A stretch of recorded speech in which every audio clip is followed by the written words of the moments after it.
Right, can we get this on? It's been like 3 times. I've started this 3 times. It's ridiculous. And this just really detracts.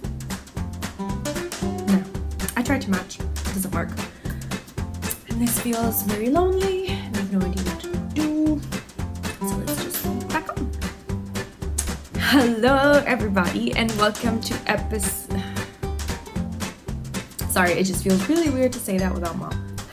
Hi guys, and welcome to episode 40 of the Crochet Cakes podcast.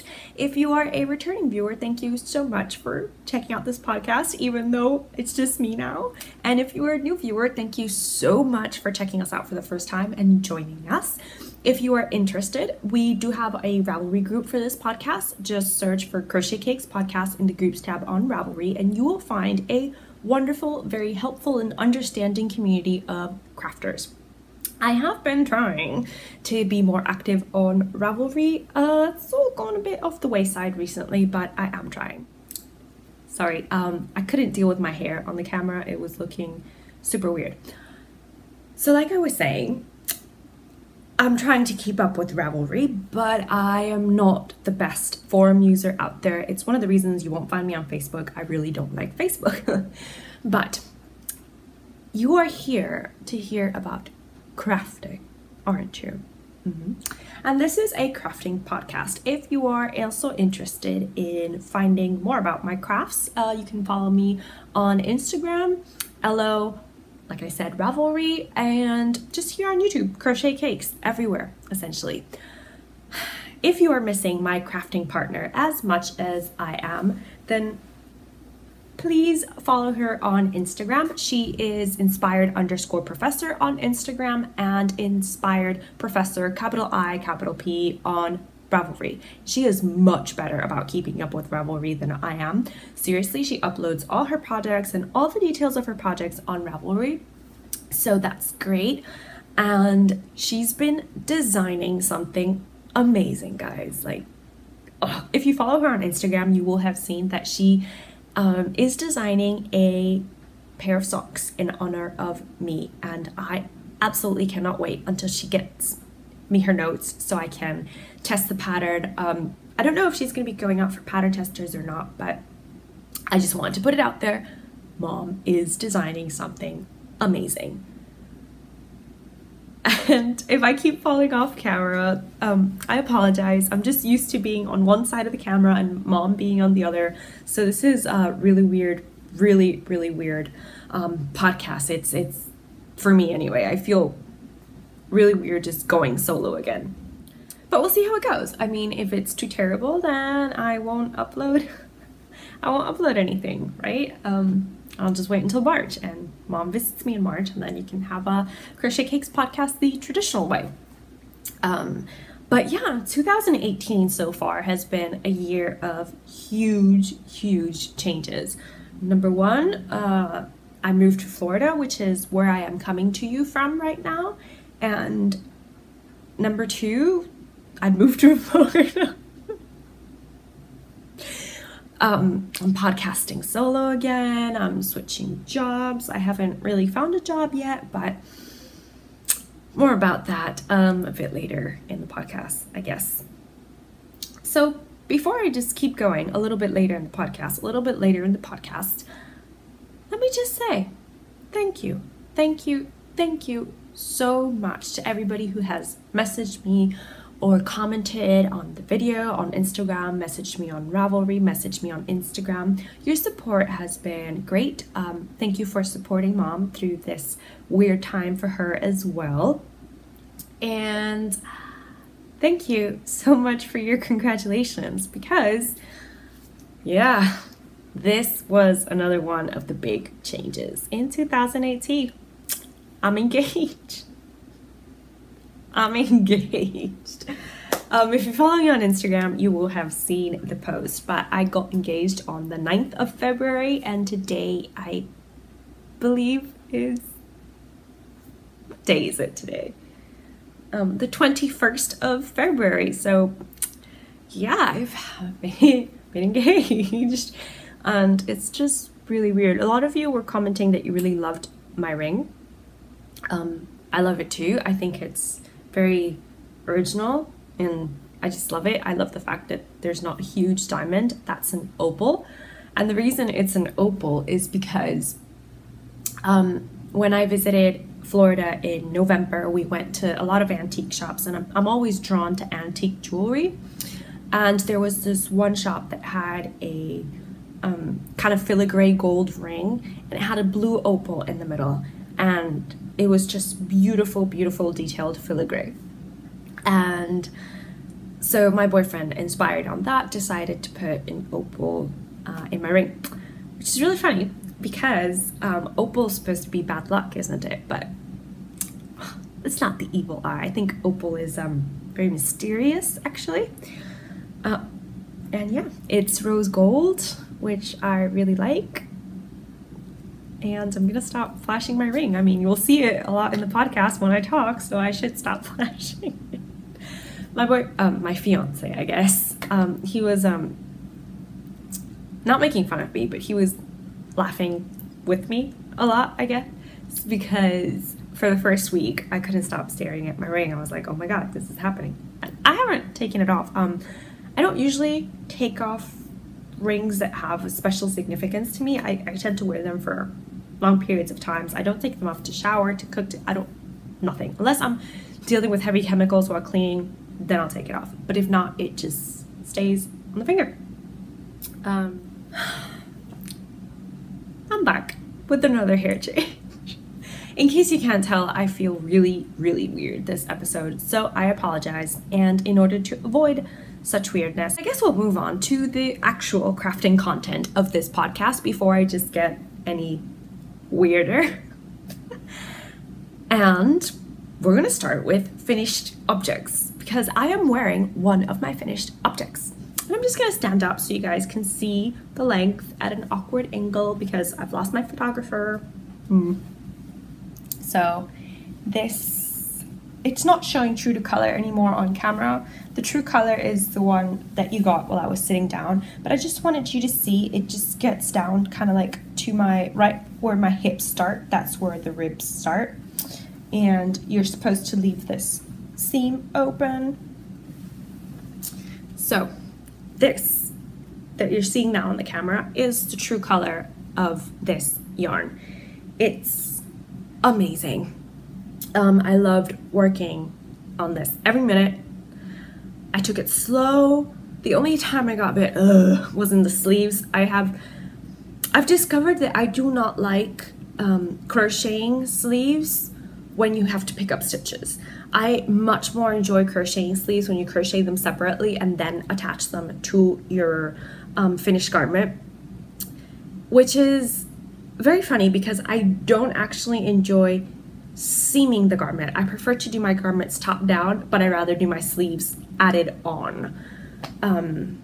It's a weird combination, but this is my finished homebody sweater, and the homebody sweater is this lovely concoction that you see here. You can find it on the blog Meg Made with Love, or you could just search for homebody sweater on Ravelry and it'll pop up and it'll take you to the blog where she's got this pattern. Now the pattern originally was written for DK weight yarn and a K crochet hook, which I believe is a 6mm crochet hook, or 6.5. I think K is a 6.5mm crochet hook. So that's what the pattern was originally intended for.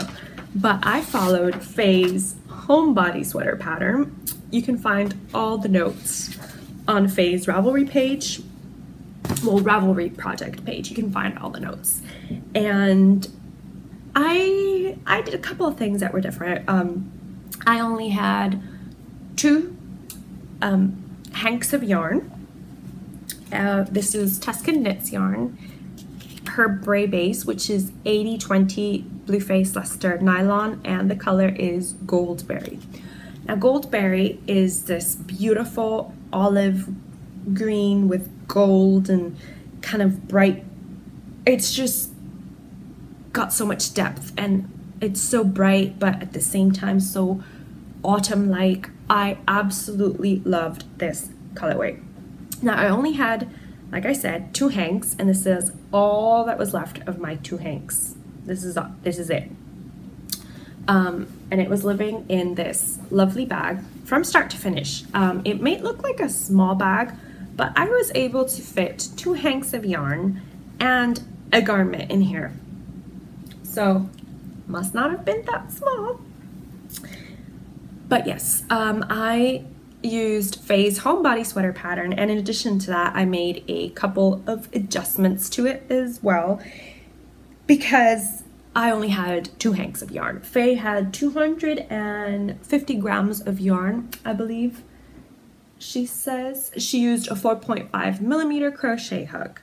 I used a 4 millimeter crochet hook with fingering weight. I don't really like to use anything above 4 millimeters when I'm working with fingering weight, because then I feel it's very, very gapey. And I did follow the instructions for the small to a T. With the 4 millimeter crochet hook, I got about 15 inches on the rib and 16 inches on the body part before I started adding to my sleeves. Now, I followed Faye's example of increasing. So the way the sweater is worked, it's basically front and back, and then you pick up stitches for your sleeves. So in each front or back, you essentially start with your rib, then you increase 2 stitches, you carry it all the way up, and right when you're ready to start your sleeves, then you start increasing. So what I did was that I basically crocheted until I had, believe it was 39 rows. I had 39 rows on my body, and on the 40th row I started the increases for the sleeves. And you can see they're not really that baggy. They don't form that huge bulge that you sometimes get with top down, which I'm very happy with. Now the other adjustment I obviously did was that when I seamed the body together, I seamed up to 21 stitches on each side. For my sleeve, I picked up 44 stitches, and then I decreased to 42. Originally, I had decreased to 40, but it was tight on my sleeve. This is comfortable on my arm. The sleeve is not tight, it's very comfortable.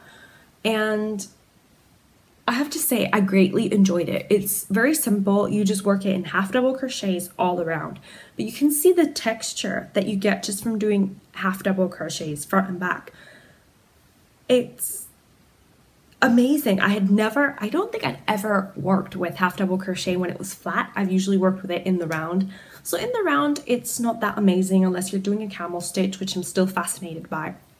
But I just think it's so beautiful. Just the beauty and simplicity of using half double crochets when you're crocheting flat is something amazing. And you can see the difference. This is half double crocheted flat, and this is half double crocheted in the round, which is probably better if I show you this way. And you can see this is a lot flatter. There's no texture to it. So what I did was that I did camel stitch for 2 rows, then I just did about 16 rows, and then I did 16 rows total. So on the 15th row, I did a camel stitch again to form a little rib here, as well as match the top.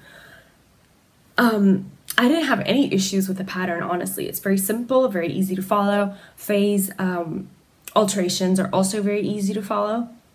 My kind of issue, and it wasn't really an issue, was that I didn't crochet these consecutively. And on what I've named my back panel, my gauge was much looser. So it turned out to be like a little bit bigger, wider and longer. Wider, I don't mind so much, and longer, I didn't really mind so much because it wasn't like a high-low hem effect. So just all in all, I'm very finished with the finished garment. I haven't blocked it. I don't usually block my garments, I have to say. I wear them and they stretch on me, and that's what I call blocking. I'm not big on blocking my garments for some reason. I can't explain it. It's just the way it is. In terms of the yarn, it was beautiful to work with. It was kind of looks very bouncy. Let me show it to you again. Kind of looks very lofty and bouncy, like it's got air. Very airy, I guess you would say, actually. And it's beautiful to work with. It's not itchy at all. And bear in mind, there is AC, but I have it on 74 degrees. And it's not itchy at all. I mean, I have nothing but good things to say for the yarn and the sweater pattern. So yeah, I will upload all my notes on this project to Ravelry so you can see the adjustments I did, compare them to what Faye did, and you know, find something that works for you. Or you could, of course, crochet the sweater as is. Right, so that's it for finished object and what I'm wearing. I tried to match my lipstick to my shirt. Don't really like it, but this is Urban Decay in the color Studded. It's the only liquid lipstick I have in my collection, which is not Kat Von D. But this isn't a makeup podcast. So moving on to finished object number 2, crochet-wise. I've got my first entry to the Granny Cal 2018, which is being hosted by Rosina, who is Zines and Roger. And if you don't follow Rosina, what are you waiting for? She's got a great blog, Zines and Roger. She's got a great podcast, Zines and Roger. So just follow her. And yeah, I had started just this little puffy part back in November, but I'd never actually worked on it. So I was planning on doing a solid granny square, but then I felt really guilty because I thought that was kind of cheating. So in the back I did a actual granny square, so it's all the granny stitch. And Terry TN on Instagram asked me if there was a pattern for this.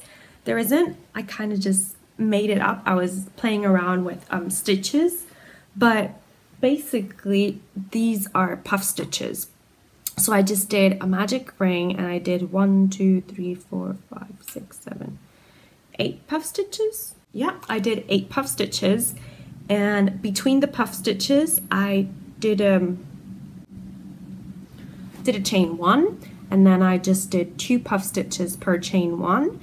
And then what I did was that on the 3rd round I started kind of creating the square. But I will figure out exactly what I did, and I will upload the pattern notes to Ravelry as well. And who knows, maybe if I start a blog, this might be the first entry to my blog.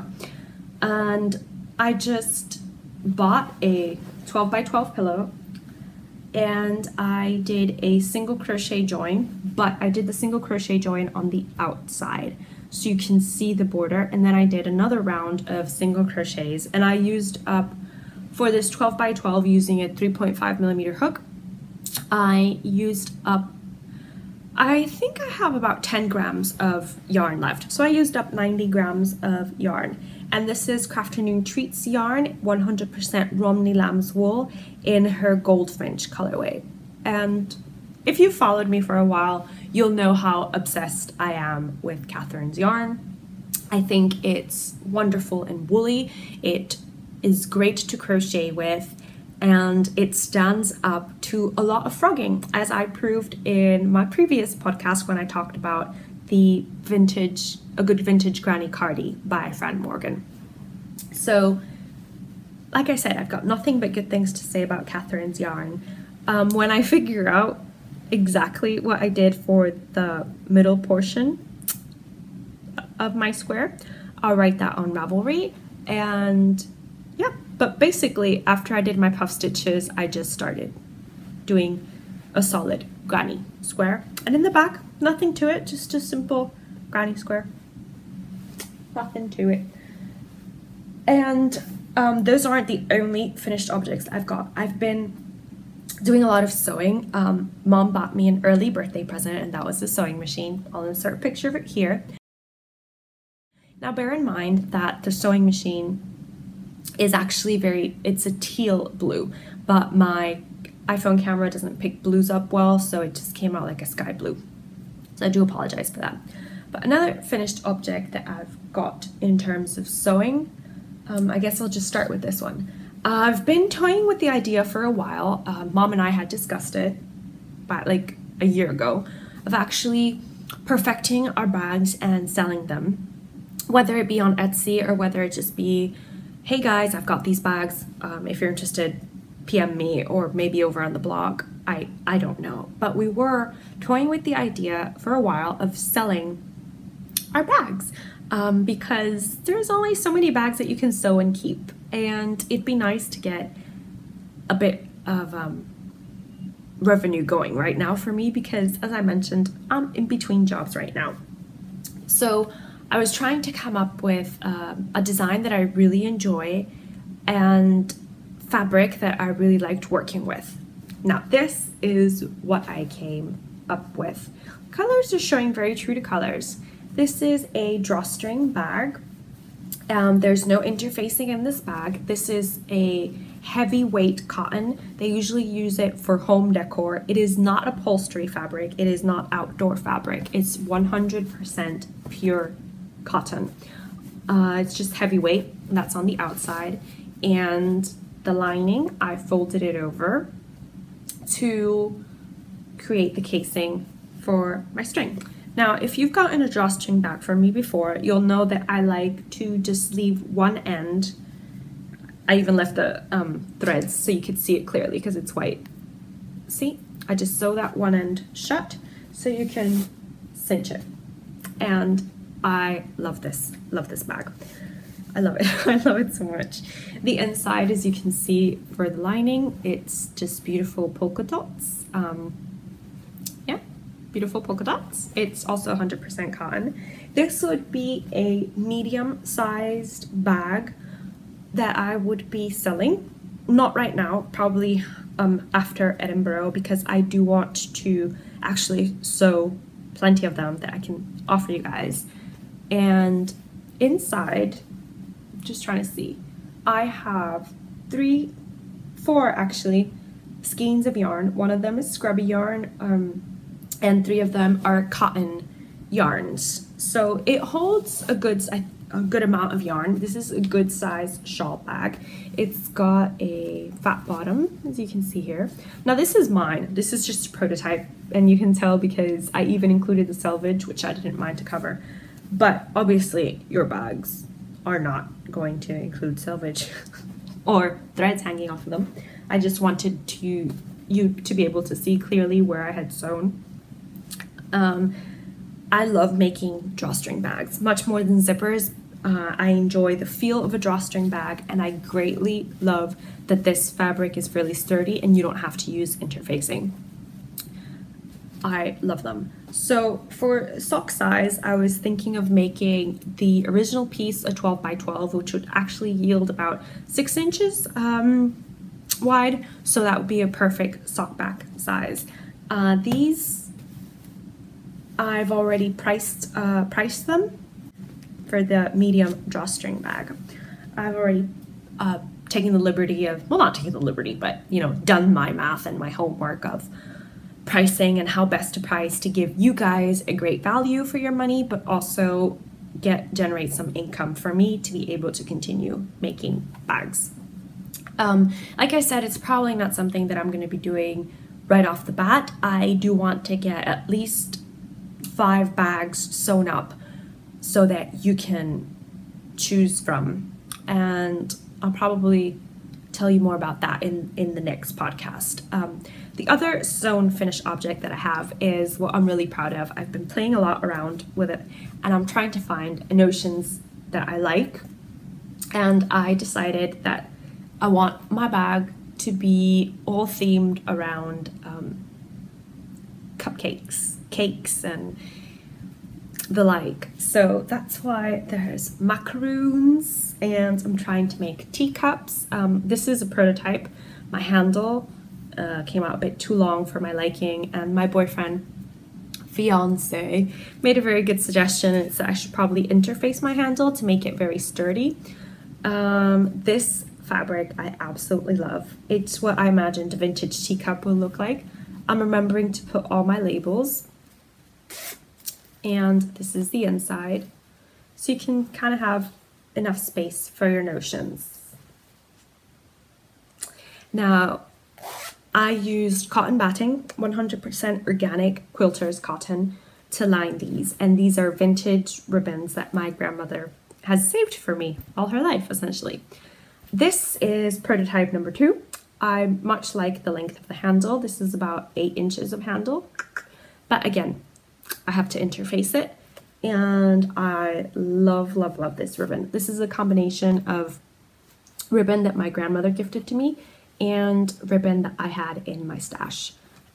Like I said, handmade with love, and yeah, this one has some top stitching, which is not something I usually do to my bags just because I don't enjoy top stitching. So I try to get it as perfect as I can on one go. So that's a sewing finished object, and I guess I can also move on to a sewing work in progress, because this is the next bag that I will be sewing up. Also, quilter's batting, as you can see. I wanted to show you guys the before and after, I guess. So this is the before, and I've got the 2 pieces. Now I just have to choose a lining. These take me about 50 minutes to do right now. Oh, and this one I have already sewn a handle for it as well, so it's great.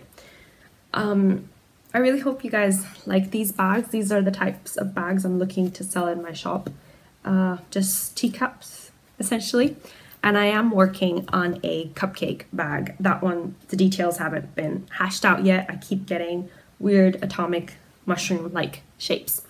So those are the notions pouches I want to be selling. They'll be going for $17. So that is really it for all the finished objects. Since I showed you a sewing work in progress, I guess I should also share with you a crochet work in progress. Well, for that, we'll actually be bringing up my macaroon bag, because I was trying to come up with ideas of what I could take to Edinburgh to kind of gift, special gifts that I can make for people. So what I decided on was dishcloths, and out of that, scrubbies. So I bought some scrubby yarn, Red Heart Scrubby, which I absolutely do not like working with. This is a nightmare to work with. And I made a scrubby for my apartment, which was really funny because I put it on the sink and my boyfriend was going to wash dishes, and while he was washing dishes, the scrubby fell in the sink and he was all like, "I'm so sorry. What is this? Why is it on the kitchen?" And I'm like, it's a scrubby. It's okay. You're meant to use it. So I'm really glad he treats all my crochet items as heavily precious. I'm very glad. But off of that, I've been kind of working on some scrubbies. This is Red Heart, like I said, Red Heart Scrubby yarn, and this is Premier Cotton. So this is a mixture of scrubby yarn and cotton. It's not done yet. I still need to crochet the back. This is not a pattern that I made up myself. It's a pattern on this magazine that I bought and I'm absolutely in love with. And it's this. This is the pattern, Blooming Lovely. So it was meant to be a reef or a coaster, you know, 100% cotton yarn, but I just decided to double up my scrubby, use an eye hook, and then use a 4mm hook to work around my edges. It's not finished because I still need to crochet the back part and then do the edging together. The other scrubby that I was experimenting with was tulle. This is just 3-inch tulle that I bought at Joann's, 25 yards for $3. And out of 25 yards of 3-inch tulle, you can get 1 scrubby. I used a J hook, which is a 6mm hook, and I just did a circle. So started out with 12 stitches, then 24, then 36, and then I just single crocheted them together. And I called it a day. So this 25 yards yielded this. and I had this much left over. So I was playing with this center, trying to give it a bit of texture. So I used front post, back post, double crochets all the way around. So obviously I start with double crochets and then front post, back post, double crochets. And I think I'm going to just finish this off with some cotton yarn on the front, you know, to finish the round with the cotton yarn, and also on the back just use cotton yarn, because I've got some cotton yarn that I think will look very pretty. Or I could of course go for very pastel, or yeah. So I've also got more tulle. I can get 1 scrubby out of it because, like I said, 25 yards 3-inch tulle will yield a 1 scrubby using a J hook, and I did 1, 2, 3 rounds plus the single crochet that I used to sew them together, and I have that little bit left over. So I think this is what I'm going to kind of be busily working on to take to Edinburgh. I also want to see if I can make some dishcloths, just because I really want to make some dishcloths, and because I want to take some gifts to Edinburgh for people. So the other crochet work in progress that I've got is, you're gonna laugh because it's ridiculous, but I have officially started my Spicier Life blanket. Now the Spicier Life blanket is a design by Sandra Paul, who's Sandra Cherry Heart everywhere on the internet, and she's lovely. If you haven't checked out her podcast, what are you waiting for? If you haven't checked out her designs, what are you waiting for? Just basically follow Sandra. She's super lovely. And yeah, so I started it last night. And this is my, I guess, entry for the Fortune Cookie Cal, which is a cal being hosted by Claudia from the CrochetLuna podcast. And basically, you open a fortune cookie and you have to crochet something inspired by that fortune. Now, Mom and I couldn't find fortune cookies, so we just went with what Claudia, the 2 fortune cookies that Claudia opened. And the fortune cookie that we both chose said, "You will make a lot of changes before settling in satisfactorily." And I picked the Spicier Life blanket to crochet for that fortune cookie because the Spicier Life blanket has a lot of different stitches and different colors. So I thought that would represent the changes, and the settling satisfactorily part, well, I'll be very satisfied if I can actually finish a blanket. But so far, I'm loving it. I mean, I've only got 3 rows-ish. 2.5 rows. I haven't finished the 3rd row. But I'm loving it. It's made in Stylecraft Special DK. I chose the Jaipur colorway, which is just a lovely mixture of earthy colors and some brighter colors thrown in. Right now this is Tomato and Midnight. I chose those colors because I thought they were very gender neutral, and I want to keep the apartment as gender neutral as I can, because, you know, it's unfair if I just girlyfy all the apartment, because I don't want my boyfriend to masculinify. It's not the word. The whole apartment. So just trying to keep neutral ground for the both of us. And he does love my crochet blankets. Well, the only one I've ever finished for him. He does love it. So I thought I would make another one to put in the living room. Also, part of my plans of crochet bombing our apartment, I've got 1 pillow that goes great with our navy couch. I've got another hank of yarn of that I can make another pillow. Not right now, because I think I would like to make 2 different textures. Keeping with the theme of different textures, I would like to choose another pattern for front and back. So that is it for crochet works in progress. I have not really worked on knitting at all. I think I picked up the stitches on the toe for the tubular sock that I was working on, and I've cast on the other Hedwig sock, so we'll see. Right, So I do have one other work in progress to share with you, and it is something that I also started last night, and I was not planning on starting right now because I do have a lot of things going on with the bags I'm trying to design and sew up, and I want to get faster at sewing. And I do have another sewing project on the go that I haven't shared with you because all I've done is cut the pattern pieces, but I'll talk a bit about that in acquisitions. But we're still in works in progress, and this is something that I've been discussing on joining, and it's Chrissy Crafts. She is hosting a Good Intentions stitch along, and it's basically hoop art, essentially. So this is my hoop art for my word of the year, and my word of the year, as you can kind of hope you can read, is organized. So what Chrissy has you do first is that you choose kind of a font you like. You trace that font onto your fabric with either fabric markers. I just use an archival pen because that's what I had on hand. And so you trace your work using backstitch, and then this you do kind of like a twig effect called couching, so you can stitch your thread through it.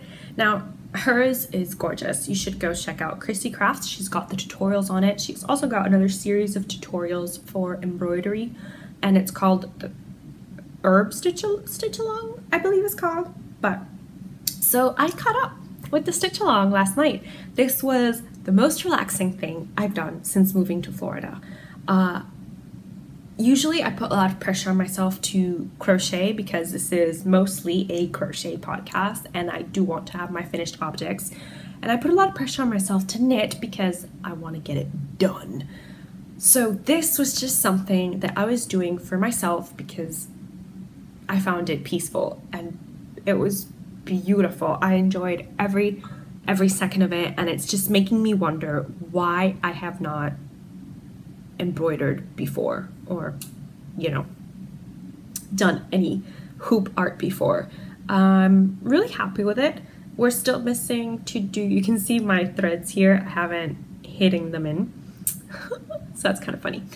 But I just worked from stash for this, so this is just gray DMC embroidery floss, and now we're going to just waiting for the next tutorial so I know what to do for my leaves, and then it'll be flowers, and I think then it'll be done. So what I essentially think I'm going to do is just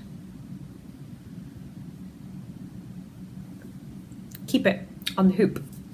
So yeah, just very happy with that. Finally got around. Look, Chrissy finally got around to doing my hoop.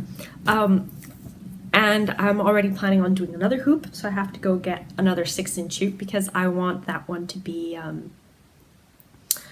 commemorating the day I got engaged. So it'll be on the day he proposed, and it'll be all flowery and pretty, and it's another plan. So that is it for crafty finished objects, works in progress, sewing, and yeah. The other thing I just have to share with you is acquisitions. I'm really loving living close to a Barnes & Noble that, well, close enough that I can get in my car and in like 10 minutes I'll be there because I've been buying all the magazines that interest me. Now, Love Crochet is a new to me magazine. I know people usually talk about Simply Crochet magazine, Molly Makes, Inside Crochet, Crocheting Now magazine, but the light just got really weird, didn't it?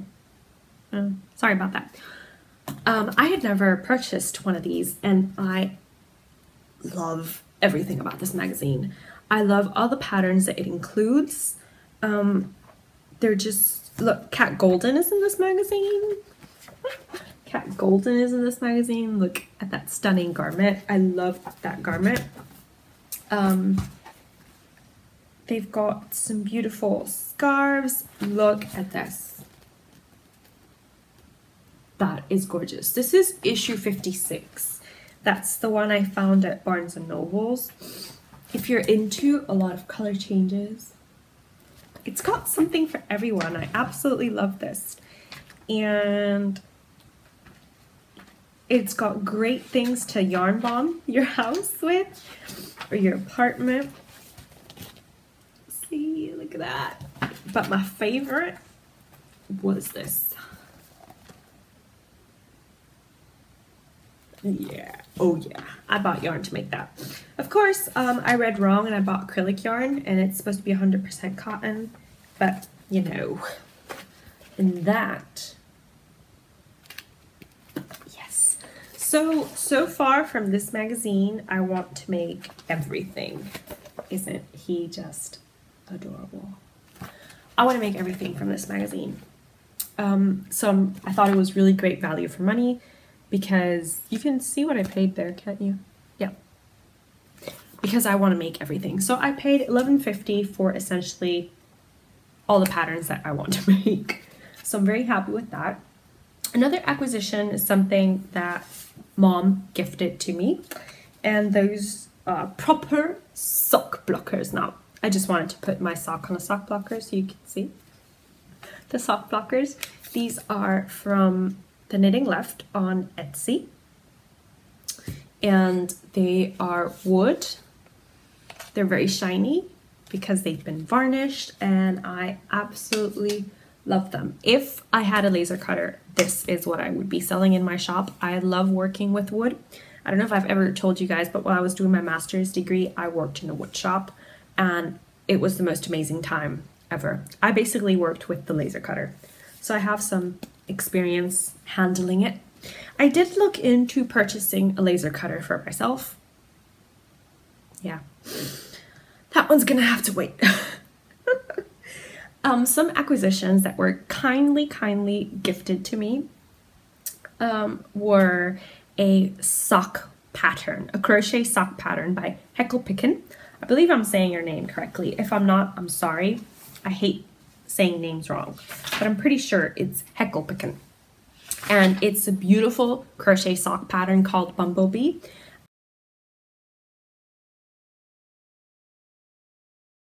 And I really want to crochet it, but it's in the queue for the moment because I have so many things I need to finish. Plus, I'm hoping to test crochet Mom's pattern as well.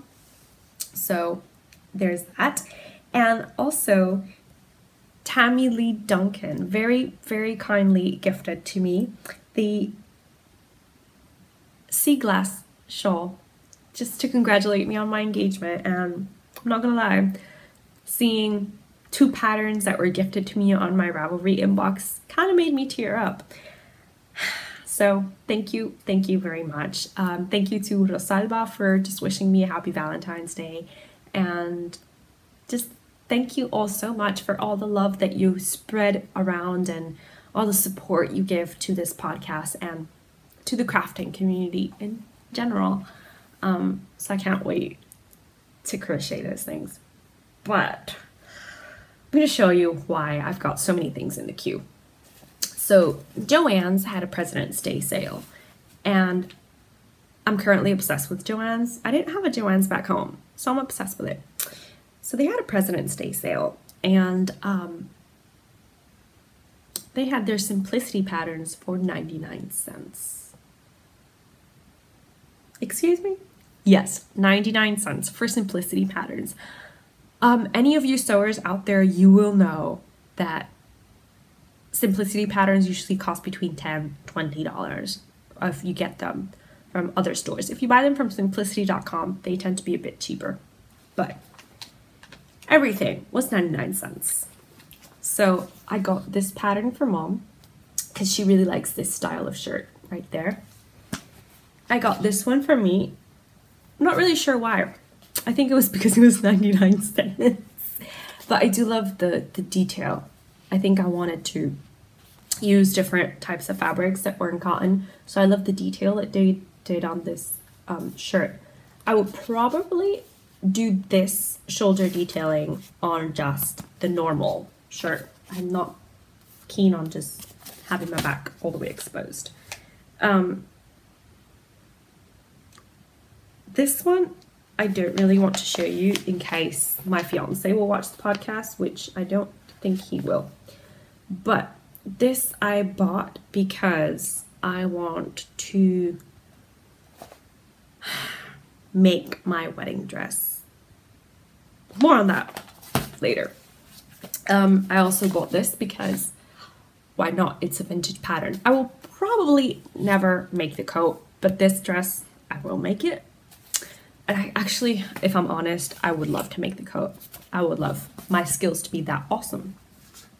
I also got this, which if you look at it is basically kind of, it's very similar patterns, but this one is supposed to be, this one is supposed to be 2 cuts and then you sew. And then I went back and I found this skirt pattern, and obviously I had to make it. This is was my Instagram story yesterday on the 20th of February. This is what I was making with the fabric. I just managed to cut it. That's all I managed to do because this pattern is cut on the bias, and that takes a lot of fabric. And I was trying to do it with 1 3/4 of fabric. And you could do it, but it would have been a lot easier to manage if the fabric had crazy prints that's going all over the place, or if the fabric would have just been one solid color like you see here. Because this type of fabric requires a lot of pattern matching. So that's it for my acquisitions, you know, barring the sewing machine I got and barring all the supplies I got for sewing up my bags. So all those are actually under acquisitions, but yeah. So I think that's it just in terms of all the crafting things. I do have some yarn that I haven't shared with you, but I didn't want this podcast to be eternally long. Now, thank you so much to everyone who offered their congratulations on my engagement. It was very kind of you. I read every single post, even though I may not have replied to every single post, because I think that's the most comments I've ever gotten on something I posted, and it took me a while to catch up on everything. So thank you so much for that. Now, Nicola, she said I should crochet my wedding dress, and that is something that I had been planning on doing, but I have 2 different ideas just going around in my head. One of them is crocheting the top of the dress and then sewing the bottoms portion of the dress in a vintage kind of style. And the other one is to purchase a pre-made dress and crochet over it. They're both hard work. I think I would be more scared of sewing my skirt. Luckily, I have a year and a half. We've set the date kind of for October 2019 because I've always wanted a fall wedding. I really wanted it to be the 9th of February because that's when all the big decisions in our relationship happened. We started going out kind of in, and the 9th of February he said he loved me, and then the 9th of February I guess we count it as our official anniversary, or relationship wise. And then on the 9th of February he proposed, so I thought it'd be great if on the 9th of February we got married, but he just went no. So give him a bit more time. And so anyway, we're shooting for October 2019, and I really want this to be a DIY wedding. We've chosen our color scheme. I'm going to try and insert the picture of it here.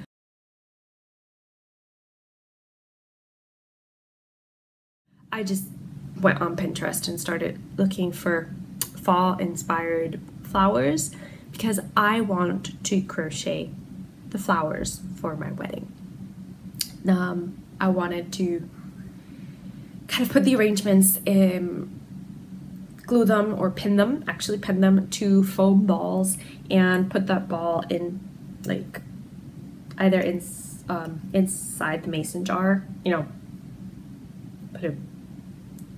I am not expressing myself well, but you get the idea. Foam ball, pin my crochet flowers, maybe attach that to a base and, you know, put it inside a mason jar. So if that is what I settle on, I would have to kindly ask if anybody would be willing to help me make those. I'd be giving you guys the color scheme and the colors I would like and some patterns I would like. I haven't done all my research on that yet, but I think most important for me, more so than the pattern, is the colors. We haven't really narrowed it down yet, so when I find yarn colors that match the ones that we've chosen for our palette, I will be letting you officially know, and I will officially be asking for your help if it's possible. So yeah, thank you for watching this very weird episode, and weird because it took me a lot of time to adjust to the fact that I'm doing this solo now. And if you'd be interested in any bags that I make, please comment down below. If you'd be interested in helping me with my crochet bombing my wedding, then please let me know. I will probably be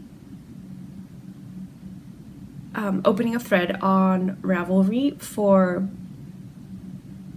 the wedding decorations when I actually have it all hashed out. So probably the next time I podcast, I'll be letting you know more details on everything that I've talked about today. It's all a bit up in the air, I guess I would say, because there are things I am planning on doing, but I haven't done enough research on them yet. But yes, like I said, thank you so much for watching. If you liked it, please hit the like button.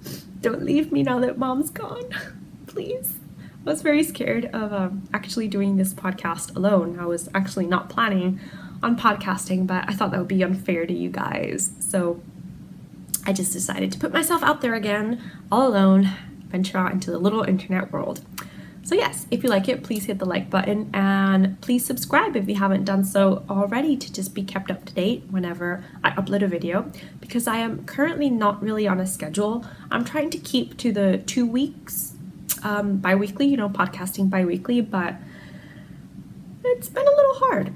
So yes, please comment on this video. I love answering you guys, reading what you guys have to say. It's a great way of actually interacting so that I'm not just waving to a camera. And yeah, I'm trying to think if there's anything I want to mention that I forgot. And I guess other than I'm working on, like I said, creating a brand for myself, so you'll probably see a new logo pop up at some point in the near future. I'm asking my boyfriend to draw it out for me because I thought that would be something really nice. Get him, my fiance, get him really involved in the podcast, at least that way. I don't know, I just thought it would be really nice if he drew my logo.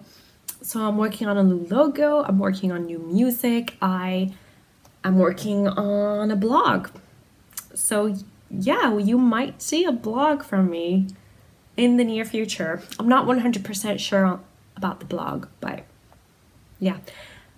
Now I'm just rambling. So like I said, please comment down below, and thank you for watching. Bye. This just feels weird, unnatural, and abnormal. I have no idea what I'm doing anymore.